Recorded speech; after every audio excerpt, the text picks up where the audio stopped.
For more on this story, I'm joined by Helena Hahn, a migration policy analyst at the European Policy Center.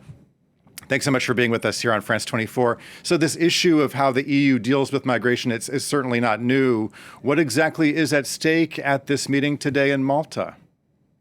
So the meeting, as was explained, follows right on the heels off of yesterday's JHA Council, where all EU interior ministers met to discuss progress on the migration and asylum package, which was launched in 2020.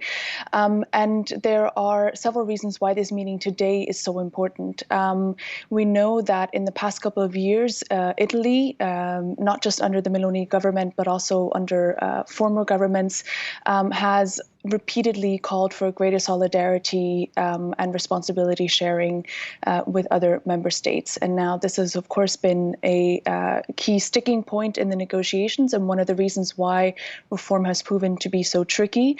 And so this meeting signifies a further attempt to widen discussions around solidarity and to also figure out if there are other ways of cooperation.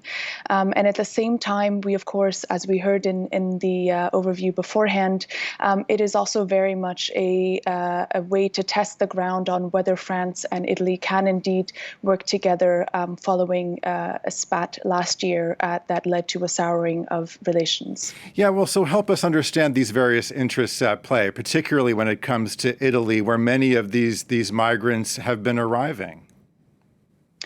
So the periods of high arrivals that we just witnessed earlier this month in Lampedusa, these are not necessarily to be unexpected. We have seen these arising in different places in Europe in the past couple of years. However, what continues to be seen is so long as there are no common and agreed rules between member states on how arriving asylum seekers can be redistributed across the European Union. The frontline member states feel that they are at a disadvantage, that they do not receive enough support from member states that do not border the Mediterranean or the external borders. And so this is very much why the discussions that we've seen coming from Italy are also taking place now, because Meloni is very much trying to use the situation in Lampedusa in order to underline her arguments that there is more need solidarity, and that in her eyes and in the eyes of the government, what is currently being discussed does not go far enough.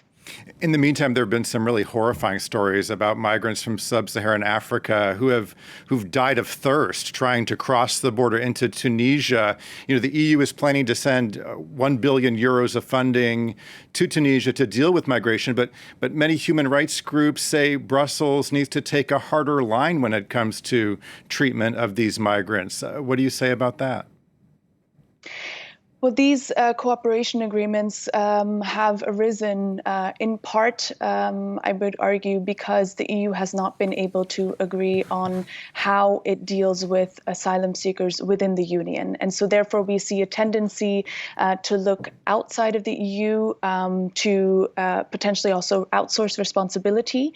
And so while the EU has also tried to match interests, the misalignment of interests between the EU and so-called third countries has marked many of the agreements that we've seen and dialogues that we've seen over the past couple of years. So in this case, it is not necessarily a bad thing that a lot of emphasis has been put on trying to boost the economic development of Tunisia, but it's rather that there's a imbalance and that there are worries that the human rights concerns or also the simply how migrants are treated, that will essentially be neglected in favor of other priorities. And in addition to that, it has also become very clear that it's been difficult, not just in the case of Tunisia, but otherwise as well, to really obtain and secure the commitments of non-EU countries that they will also abide by what was agreed upon. And we see this in the case of return and readmission agreements,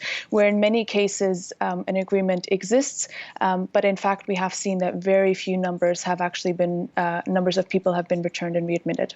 Before I let you go, I want to ask you, what kind of agreement do you envision the EU could reach on migration, and when could it be reached? Well, as it stands now, there is a lot of pressure, in particular on member states, to find a political agreement on the final sort of missing puzzle piece of the overall package, which is the crisis regulation, which was debated at yesterday's meeting. And it is to be expected that member states will reach an agreement in the coming days, likely. And once that is the case, the European Parliament, which actually decided to suspend talks because it was not satisfied with the lack of progress on the member state side. This means that in all likelihood, the negotiations between the Parliament, the Commission and member states will continue. And the plan very much is to still try and find an agreement before the EU elections in June 2024. So this is the goal that they will be working towards. Okay, we want to thank you, Helena Hahn, Migration Policy Analyst at the European Policy Center. Thanks so much for joining us here on France 24. Thanks so much to you.